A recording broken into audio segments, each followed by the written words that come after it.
Revenge taken नवंबर 2023, 19 नवंबर, और आज 24 तारीख है।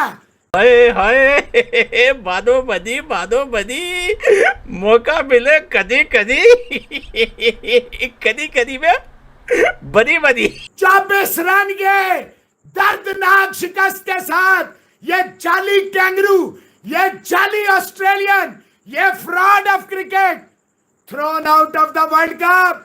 Tata bye bye. इंडिया के अंदर इस वक्त सेलिब्रेशन जारी है, वो नाच रहे हैं, गा रहे हैं। उनकी टीम इंटरनेशनल स्टेज के ऊपर जाकर ऑस्ट्रेलिया को पेल गई है। ना सिर्फ पेला है बल्कि उनके जो कप्तान है रोहित शर्मा, उसने तबाही कर दी है। यूं समझ लीजिए कि मिचेल स्टार्क और पैट कमिंस यानी ऑजीज को, ऑस्ट्रेलियंस को उसने ऐसे धोया है कि ऐसा महसूस हो रहा था कि वो मूंगफलियां तोड़ रहा है। क्या इंटेंट के साथ खेला रोहित शर्मा, क्या उसने फैंटी लगाई है मिचेल स्टार्क की, क्या उसने मारा है। मेरा दिल कर रहा था कि 150 करता आज रोहित शर्मा। कमेंट्स देख रहा है यार, मैं 2 दफा हैट्रिक्स करता हूं इसी वर्ल्ड कप के अंदर, कुछ तमीज करो मेरे तो। देखिए तुम किस बात किस तरह करते हो, जानते नहीं मैं किसका बेटा हूं। कोचू ने कहा बेटा तुझे मैं बताता हूं कि तेरा बाप कौन है आज। ओए ओए बहुत मारा है। मार्च तेरी ऐसी तैसी, हम ये कर देंगे, हम वो कर देंगे, डंडा डाल के ना यूं खोल दिया रोहित शर्मा ने। भौंकते कुत्ते जो होते हैं ना, वो बब्बर शेर का मुकाबला नहीं कर सकते। 41 बॉलों पे ऑस्ट्रेलिया जैसी टीम के खिलाफ 92 रन की इनिंग खेलना, ये एक लीडर्स नॉक है। और जब आपका लीडर इस तरह की एग्जांपल सेट करता है, पूरी टीम उसके बाद आपको रिस्पॉन्ड करती है, इंजेक्ट करते हैं आप अपने प्लेयर्स के अंदर वो कॉन्फिडेंस। तो ये इंडियंस कितने खुश होते होंगे ऐसी बैटिंग देख के यार, मतलब नाच नाच के बंदा तो पागल हो जाए यार कि ये भी क्या ब्रिलियंस।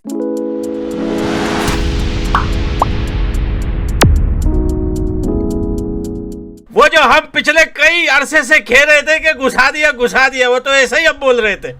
असली घुसाना तो आज हुआ है भाई, लिटा के घुसा दिया। साइलेंसर को भाई पूरा साइलेंसर घुसा दिया भाई।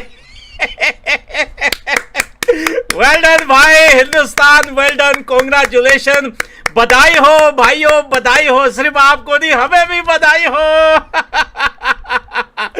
मजा आ गया भाई। यकीन करो भाई, जब से पैदा हुआ था ना, इतनी दुआएं नहीं की थी, इतने दम और चुफ नहीं किए थे जितने आज इस मुच्छड़ पे मैंने दम और चुफ मारे हैं भाई। मजा आ गया भाई। हिंदुस्तान वालों, दिल जीत लिया यार, आप लोगों ने दिल जीत लिया।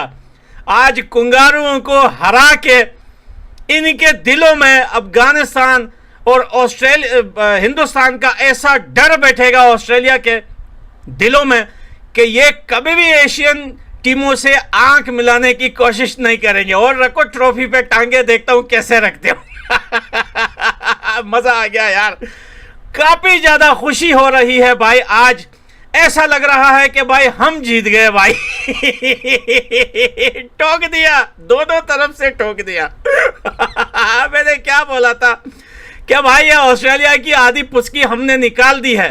आप बस 1-2 थप्पड़ मारो, बची पुस्की भी निकल जाएगी भाई। वेल डन भाई, वेल डन, क्या बात है भाई। 200 पे 200 करना इस भारतीय बॉलिंग अटैक के खिलाफ बड़ा मुश्किल काम था। इसको सेटअप किसने किया? रोहित शर्मा की ब्रिलियंस ने। क्या बैटिंग की उन्होंने, मुद्दों तो याद रहेगी ये बैटिंग, क्योंकि आप ये ऐसी इनिंग्स को बार बार देखना चाहेंगे, क्योंकि इसमें सब कुछ था। इसमें एलिगेंस थी, इसमें ब्रूट फोर्स थी, इसमें टेक्निक थी, इसमें गुस्सा था, इसमें अहलियत थी, और इसमें स्ट्रॉन्ग मैसेज ड्रग आउट को दिया गया था कि आप जो हैं इसी अंदाज से खेलेंगे, मैं टेम्पलेट आपका सेट कर रहा हूं। और इसी वजह से फिर भारत ये मुकाबला भी आखिर में जीत गया। सो बहुत बड़ी फतह। ये एक तरह से जो फाइनल की जो डिफीट है, उसके भी कई जो जख्म है वो भरे होंगे, जो वर्ल्ड कप 50 ओवर्स के फाइनल में ऑस्ट्रेलिया ने हराया था। और फिर ये कि स्ट्रॉन्ग नर्व्स भी दिखी, क्योंकि जिस तरह से ट्रेविस हेड खेल रहे थे और जिस तरह से मिच मार्श धुनाई कर रहे थे, और ऐसा लग रहा था कि बेबस हो गया बॉलिंग अटैक, उसके बावजूद विकेट लेना, कम बैक करना और मैच को कंट्रोल करना, और ये इतना ज्यादा कॉन्सिक्वेंस तो चले ठीक है हर मैच के होते ही हैं, मगर अगर रिलैक्स भी भारत खेलते तो इतना फर्क नहीं शायद पड़ना था। मगर क्यों रिलैक्स खेलते? क्योंकि फॉर्म अच्छी लेके और अब सेमीफाइनल में उतरेंगे और टीम टू बीट है। देखें कंडीशन सूट कर रही हैं, टॉप ऑर्डर फॉर्म में है, मिडिल ऑर्डर लाजवाब है, स्पिनर्स भी हैं, पेसर्स भी हैं, हर बॉक्स टिक किया है भारत ने और ये बहुत बड़ी फतह और जानदार फतह है। क्या इंटेंट के साथ खेला है रोहित शर्मा, क्या उसने फेंटी लगाई है मिचेल स्टार्क की, क्या उसने मारा है। मेरा दिल कर रहा था कि 150 करता आज रोहित शर्मा। क्योंकि कप्तानों की नीयत ऐसी होती है, कप्तान ऐसे ही होते हैं, सेल्फलेस होकर खेलते हैं, टीम के लिए खेलते हैं, मुल्क के लिए खेलते हैं, जीतना जानते हैं, करना चाहते हैं। रोहित शर्मा की इंटेंट पिछले साल से यही रही, उसने अपने रिकॉर्ड शॉट सारे साइड पे कर दिए। और दूसरी, a poor decision making by Australia. जब आप फेंटी खा चुके हो अफगानिस्तान से, उनको चांस दे के लाइसेंस दे रहे हो अफगानिस्तान को कि आओ हमें मारो, बट इंडिया हैज़ इस तरह खेलना चाहिए था, बिल्कुल ऐसे खेलना चाहिए था, मारना चाहिए था। और मारा है और गुस्सा निकाला उन्होंने अपना, और ठीक गुस्सा निकाला है। मैच भी जीते हैं कंफर्टेबली और गुस्सा भी निकाला है। वेल डन और keep it up. I think the world cup is yours. लेकिन हकीकत यह है कि इस वक्त ग्लोबली और पूरी दुनिया में शर्मा जी का बेटा छाया हुआ है और पूरी दुनिया में सिर्फ और सिर्फ शर्मा जी के बेटे और इंडिया के ओपनर रोहित शर्मा के हवाले से बातचीत हो रही है। बल्कि आप यूं कह सकते हैं कि sir Rohit Sharma is sir Rohit Sharma के हवाले से बातचीत हो रही है और पूरी दुनिया में इंडिया के हवाले से एक माहौल बना हुआ है। यानी आज थोड़ा सा कंपैरिजन ड्रॉ करेंगे, थोड़ा सा समझने की कोशिश करेंगे कि इंडिया हमारा पड़ोसी मुल्क है, हमारी बॉर्डर्स मिलती हैं। एक ही दिन में कहा जाता है हम आजाद हुए थे, थोड़ा सा एक दिन का कुछ घंटों का फर्क था, लेकिन कितना ज्यादा डिफरेंस है और हम कितने ज्यादा बदकिस्मत हैं या फिर हमारे साथ कितनी बड़ी ज्यादती की जा रही है जो इस मुल्क में हो रही है।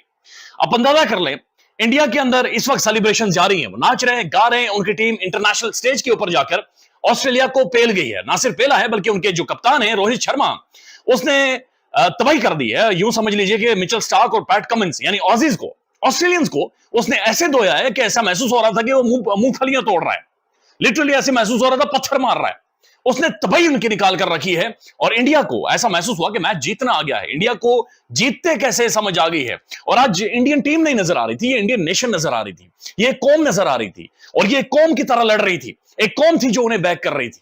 अब जो रोहित शर्मा ने कर दिया या इंडियन टीम ने कर दिया है, मैं इंडियन टीम का इतना बड़ा फैन नहीं हूं, लेकिन यकीन माने आज दिल से निकल रहा है कि अल्लाह करे कि इंडिया वर्ल्ड कप जीतती है, अल्लाह करे कि रोहित शर्मा ये वर्ल्ड कप जीत कर जाए। उसकी सिर्फ बुनियादी वजह यह है कि रोहित शर्मा को मैच जीतने के बाद आप उससे उसकी जो टॉक हुई है वो सुने कि उससे जब पूछा गया कि आप 100 नहीं बना सके, आप 90s में चले गए थे आप, लेकिन आप 100 नहीं बना सके, तो उसकी पहली स्टेटमेंट एक सेकंड के लिए झुके बगैर ये थी कि मेरे लिए 100 मैटर ही नहीं करता। मैं जिस तरह से 50 बनाऊं, 100 बनाऊं, 10 बनाऊं, 20 बनाऊं, ये मैटर ही नहीं करते। मैंने सिर्फ वो टेम्पो जारी रखना है कि मैं आया हूं और मैं उधेड़ कर रख दूंगा, मैं तबाही मचा कर रख दूंगा, मैं रौंद दूंगा, मैं कॉन्कर करूंगा और मैं किंग हूं कि मैंने सिर्फ पांव रखकर आगे जाना है। लिहाजा मेरे लिए 100 मैटर नहीं कर रहा था। जब वो जीता तो उसके लिए जीत भी मैटर नहीं कर रही थी, क्योंकि मैं एक इंटरव्यू देख रहा था रोहित शर्मा का और उसके अंदर रोहित शर्मा ये कहता है कि मेरा सिर्फ एक ही ड्रीम है और मैं कई सालों से ये ख्वाब देखता हुआ आ रहा हूं।